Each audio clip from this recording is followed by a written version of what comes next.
casings Most from famous 2 different mob hits. firearms on the living room floor. They're Welcome probably to Watch pretty Mojo, fucking and crazy. today we're discussing 20 infamous mob hits. No one is ever brought to trial for the slaughter of the 7 men in this garage. But within 19 months, all 4 of the killers will themselves die of violence. For this video, we're looking at some examples of organized crime at its most violent. Did any of these crimes shock you? Let us know in the comments. The M&M murders.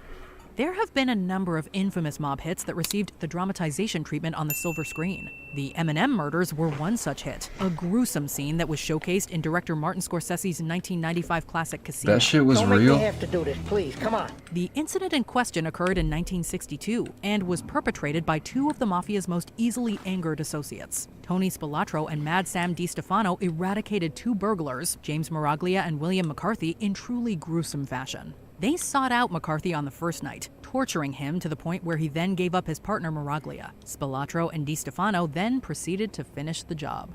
The word got around that finally there was a real gangster in town. Dino Bravo. The world of professional wrestling is full of larger-than-life characters. But did they really put his head in a fucking vice grip? She didn't really clarify. I'm assuming they did.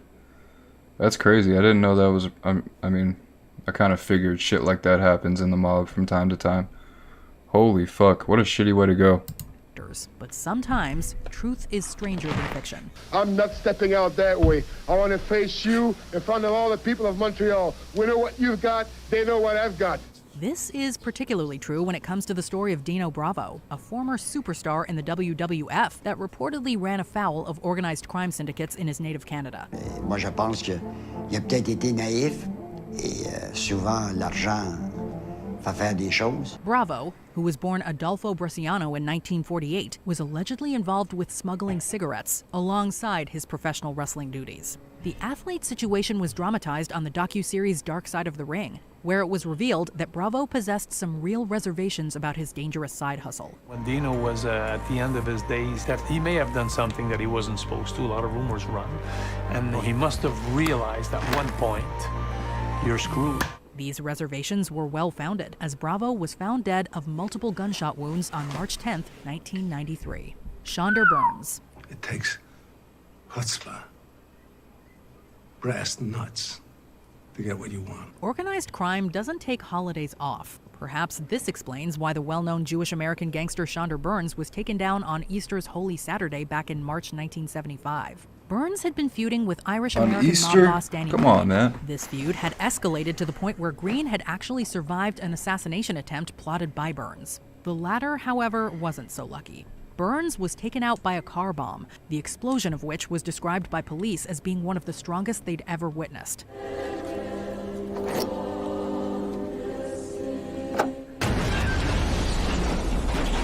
This was the result of the bomb being composed of C4, a deadly military-grade explosive. Philip the Chicken Man Testa. Philip Testa's What a moniker of the fucking Chicken name. Man may sound silly, but there was nothing humorous about the manner in which he met his demise. The Chicken Man, known by this name due to his day job working with poultry, was allegedly whacked by members within his own circle. Testa was walking That's into his usually Philadelphia how it home goes. when a homemade device known as a nail bomb went off. This is an explosive that shoots off deadly nail shrapnel into its target.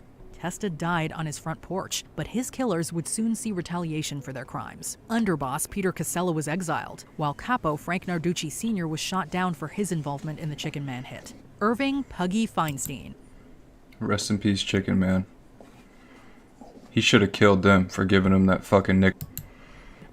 Don't get too big for your britches. Irving Puggy Feinstein learned this the hard way when he ran afoul of the mob back in the late 1930s. Feinstein's low-level gambling and racketeering operations allegedly hid desires for future expansion. This ambition did not sit well with others in the organization. A hit was put on Puggy, and the sentence was carried out by the infamous enforcement outfit Murder Incorporated. Harry Strauss, Abe Rellis, and Martin Goldstein did the deed with an ice pick.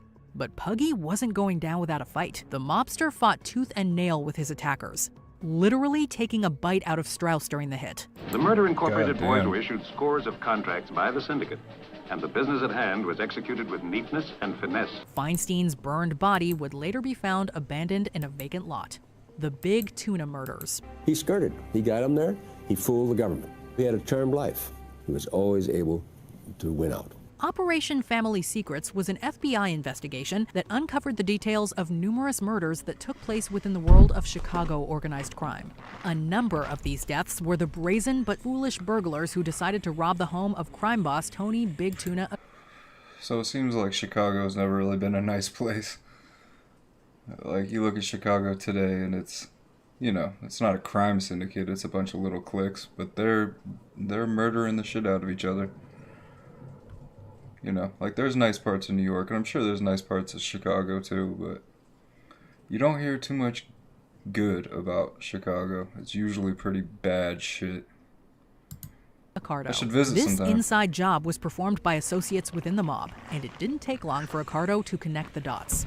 Soon, everyone involved with the burglary was found slain in gruesome fashion. When Accardo found out about it, one FBI source told me that his informant said the old man, he had never seen the old man so angry. Then, a number of hired assassins were also whacked in order to keep things quiet. As for Accardo, he died of natural health complications at the age of 86. That's the Blackfriars super rare Massacre. The in the world Mafia. of organized crime in Boston, Massachusetts has its own laundry list of infamous murders and hits. One such incident took place at the Blackfriars pub back in June of 1978. The downtown Boston spot was closed, but a number of men known to police, as well as a local news reporter, were playing backgammon in the pub's basement. Their bodies would later be found by authorities, slain gangland style, while money and narcotics were found at the scene. The Blackfriars Massacre remains unsolved, with some theories pointing to both the Patriarcha crime family and the notorious Winter Hill gang as potential suspects. Danny Green. Danny Green's legend was born in this era. Known as the Irishman, his colorful career included a rocky stint heading the local longshoremen's union. We mentioned earlier how Danny Green narrowly avoided an assassination attempt by his rival, Chandra Burns. Well, this wasn't the only time the Irish-American mob boss had cheated death. In fact, Green had become pretty good at avoiding nearly every attempt on his life, of which there were more than a few. His lucky streak finally ended, however, on October 6, 1977. He was a mobster, he's a thief. You name it, he was. Green was leaving an other... That's the thing that's not so cool about the mob. You know, you watch mob movies and it's like, damn, that's the life. I wouldn't mind being in the mob. But realistically, you can't fucking trust anybody. You can't trust your fucking parents. You can't trust your brothers. You can't trust anybody. Like, your best friends kill you. That's fucked up. It's actually not a life to live. I wouldn't want to be in the fucking mob. Fuck that. Just constantly paranoid and on edge. Otherwise innocuous dentist appointment, not knowing that his phone had been tapped. He was killed by a car bomb, but it wasn't his car that blew up. Instead, hitman Ray Ferrito had planted a bomb in the car next to thanks for the Green's. sub, man. The boss would be found dead at the scene. The mob wanted him dead. Ferrito decided to tell all. And with Ferrito naming names, some of those names wanted deals and protection. Dutch Schultz. They send you. Word to the wise, if even the organization tells you not to do something, don't do it. The infamous mobster Dutch Schultz did not listen when his request to assassinate New York prosecutor Thomas Dewey was denied. Instead, he tried to go ahead with his plan and paid the price. A hit was put out on Schultz, and by all accounts, it got messy. But although Luciano has no intention of allowing Schultz to kill Dewey, he realizes that his former stablemate is too hot-headed to brush off. Hitmen from Murder, Inc. tried to take out Schultz and his associates at the Palace Chop Oh, House on Murder, October Inc. 23rd, 1935. It was a bullet-riddled affair, with the assassins getting away, while all of Schultz's gang received grave injuries. They would be taken to a local hospital, but all of them, including Schultz, eventually died from their wounds.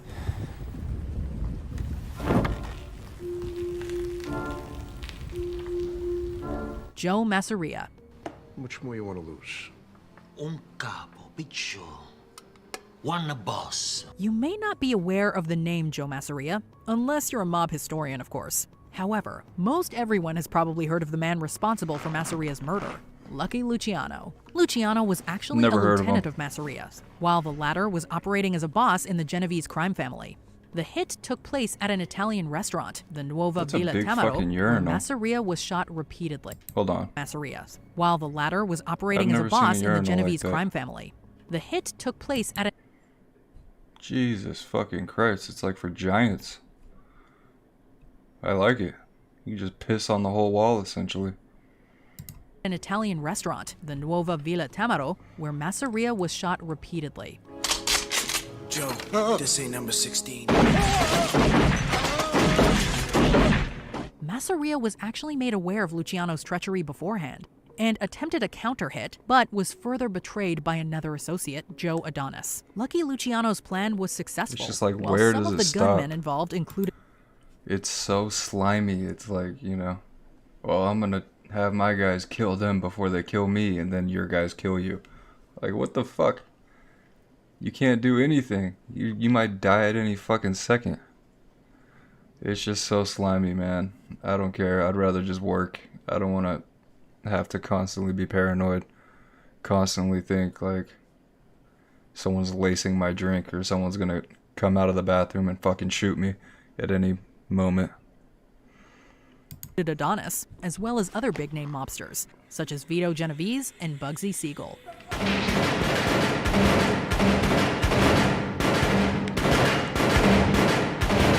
Sam Giancana. The only name you needed to know. And when Sam took the reins, all hell broke loose all over the world. Over the years, this Chicago mobster has been linked to CIA efforts to assassinate Fidel Castro during the Kennedy presidency. At the time of his death, Momo was 67 years old and known for his gambling and refusal to spread the wealth. Giancana's greatest strength was not his violent nature, but his gift for making money. It was Giancana who struck fear into the electricians' union so that every slot machine in Chicago paid the mob. In 1974, he even relocated to Cuernavaca, Mexico to avoid legal hassles. Large payments were certainly made to powerful men in Mexico City to protect him, to provide sanctuary. But a life of crime caught up to Giancana on June 19, 1975, as he was gunned down while cooking sausage and peppers. Aside from those responsible, nobody knows who killed Sam the Cigar. It seems like most of these guys die eating. They're either eating or they're cooking some type of fucking lasagna or meatballs when they get killed. So, you should just eat alone. If you're in the mob, just don't go to dinner with anybody. Just fucking eat by yourself at your house with your doors locked and your gun on your fucking hip. And conspiracy theories persist. Joe Gallo. I work everyone. I make fun of blacks. I make fun of Jews. I work gypsies. I work Italians. Well, not those Italians. No. It's okay, Joe. I got the money. Oh, shoot. Known as Crazy Joe, this New York mafioso was raised in Brooklyn, New York. He's vicious, he's a psychopath, and he scared the heck out of everybody. Joey Gallo got off on anger, and he got off on power. During the 50s, he joined the Profaci crime family, working as a hitman and extortionist. But eventually, Joey started a war with the gang and kidnapped Joe Profaci's brother-in-law, Joseph Magliacco. The boys look like we're going uptown. Yes, sir. Hey, here we go. we're in business. Tomorrow is here. That is not something a crime lord forgets. On April 7th, 1972, Crazy Joe celebrated his 43rd birthday in Manhattan. Later that night, Gallo was ambushed and shot at Umberto's Clam House, and later died at Beekman Downtown Hospital. Anthony Spilatro. How did Nicky collect? Every week at this post. Don't ask. This Chicago gangster was the inspiration for Joe Pesci's character in the 1995 film Casino. And if you're familiar with the Martin Scorsese classic, then you know that Anthony Spilatro suffers a horrific fate. In 1963, the Ant was officially a made man, and in 1976, he established the Hole in the Wall gang. Spilatro eventually became suspected of skimming allegations at the mob's Las Vegas operations. He swiftly disappeared. They call him the Ant. Like, these names are fucked up, man. Chicken Legs or whatever the fuck he was. In 1986, and was later found buried with his brother Michael. 9 days later, a farmer found the grave. DNA from the crime scene helped build the case 21 years later. Police suspected Spilatro may have been involved in almost 24 murders. Jack McGurn. Maybe I'm wrong to butt in like this, but the last couple of months I've been doing a little checking up on Moran. Born Vincenzo Gibaldi, this man ultimately settled in Chicago and began boxing as a teenager. Think you can handle it, kid? Yes, sir. By 1923, however, Jack McGurn joined Al Capone's crime organization and became known as the Machine Gun. He's known for killing singer Joe E. Lewis and allegedly helping plan the infamous St. Valentine's Day massacre. Exactly 1 day and 7 years after the massacre, McGurn was gunned down in Chicago, and the killers left a telling clue: a Valentine with a poem. Jack McGurn, a Sicilian immigrant, was 33 years old, and his half-brother Anthony DeMori was also murdered 2 weeks later. Angelo Bruno, known as the Gentle Don, this iconic gangster was actually known to avoid violence. I mean, Bruno, he was just made the new boss of Philadelphia. He took care of everything from Philadelphia to Atlantic City. For 20 years, Bruno headed the Philadelphia Mafia, but he began making enemies within the organization because of his greed. London is going to be the Las Vegas of Europe. We're hitting Paul.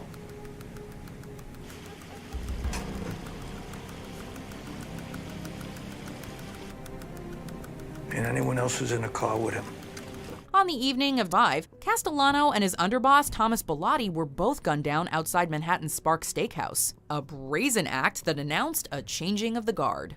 I gotta be loyal. Without that, we crumble. Tell that to Paul Castellano. Carmine Galante. Carmine Galante. He was head of the Bonanno crime family. Known as the Cigar, he was widely feared for his cruelty. Born in Harlem to Sicilian immigrants, this man... That's actually a pretty cool name, The Cigar. That's the first decent one I've fucking heard. And became involved with organized crime before his teenage years. In the 40s, Carmine Galante worked as a hitman and later teamed up with Joseph Bonanno, leader of the Bonanno crime family. After 12 years in prison from 1962 to 1974, Galante attempted to run the drug trade, which... In 5 short years, he transformed the fortunes of the US Mafia by leading it into an era of multi-billion-dollar profits and unparalleled violence. On July 12, 1979, the 69-year-old Galante was murdered in Bushwick, Brooklyn, at Joe and Mary's Italian-American restaurant. It was such a perfect hit that it entered Mafia folklore. The commission had officially ordered the hit, and Galante famously died with a cigar in his mouth. The motive for the murder, however, was clear. Galante had become rich through drugs and refused to share his wealth. Albert Anastasia. The American Mafia exists because of this Italian immigrant. In 1919, Albert Anastasia first arrived in the United States and was soon sentenced to death for a 1921 murder. But the Mad Hatter received a new lease on life when several witnesses disappeared. By 1957, Anastasia was a 55-year-old legend in the criminal underworld.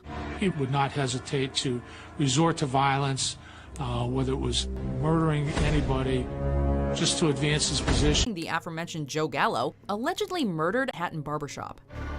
Excuse me, sir, I need to go in the back for a moment. All right, won't be too long. Decades later, it remains one of the most aggressive power moves in mob history. It's not a mob hit where they've taken you in the woods. It's happened right there in the middle of New York City. That's one of the reasons it's iconic. It's so visible. Benjamin Bugsy Siegel. Along with his friend Albert Anastasia, this Jewish mobster was a founding member of Murder Incorporated. Bugsy Siegel was one of the main players in Murder Incorporated, which was the enforcement arm of the Lucky Luciano mob. Benjamin Bugsy Siegel is also responsible for developing a small desert town called Las Vegas. Take a look at this place, this beautiful place. What I want you to do is take it in. Take a deep breath. Do you smell it? Go on, take a deep breath. What do you smell? Born in Brooklyn, Bugsy began a life of crime as a young man, and his organizational skills led him all the way out west. At age 14, he started his first gang. He would go around and intimidate pushcart peddlers by telling them they needed to pay him for protection. When they questioned what they needed protection from, he would throw kerosene on their pushcarts, set them on fire. Unfortunately for Siegel, his brash demeanor and lavish lifestyle made him many enemies, and one of them showed up at his Beverly Hills home on June 20th, 1947. So I think the decision was made that the only way to tell him he was finished was to finish him. As Bugsy read the LA Times inside, an unknown assassin fired through a window, killing the gangster. Before we continue, be sure to subscribe to our channel and ring the bell to get notified about our latest videos. You have the option to be notified for occasional videos or all of them. If you're on your phone, make sure you go into your settings and switch on notifications. Can you shut the fuck up? We know how to do that. The St. Valentine's Day Massacre. This is a raid! Everybody, Against the wall! You know the drill? Throughout history, one of the best individual ones. mob hits have symbolized a transfer of power. In 1929, Al Capone made a major move by taking out several members of an Irish gang led by George Bugs Moran. Two supposed police officers arrived at a North Chicago warehouse and, along with two other hitmen, massacred 7 gangsters with Thompson submachine guns and shotguns. Moran and others pointed the finger at Capone, but Al had an airtight alibi. He was in Florida in a meeting with the district attorney in Miami at the time of the shootings. A contract killer named Frank Gusenberg survived the attack, but he refused to identify the assassins before passing away hours later. It's the stuff of movies, but it's also a disturbing real-life mob hit that sheds light on the brutality of Prohibition-era America. All right, you two, let's go. Listen, Buster. You better be kidding. Move. Yeah, so they dressed up as police officers, had them get against the wall, and Check then out killed this them. other recent clip from Watch Mojo, and be sure to They don't really break down how that shit occurred. They didn't just roll up with shotguns and Tommy guns and kill them. They dressed up like police officers and went in there and had them line up against the wall and then just like slaughtered them at point blank range. Bloody Valentine's Day. Yeah, man. Some of those I actually haven't heard of. I'm pretty up to date on the mob. But yeah, that was pretty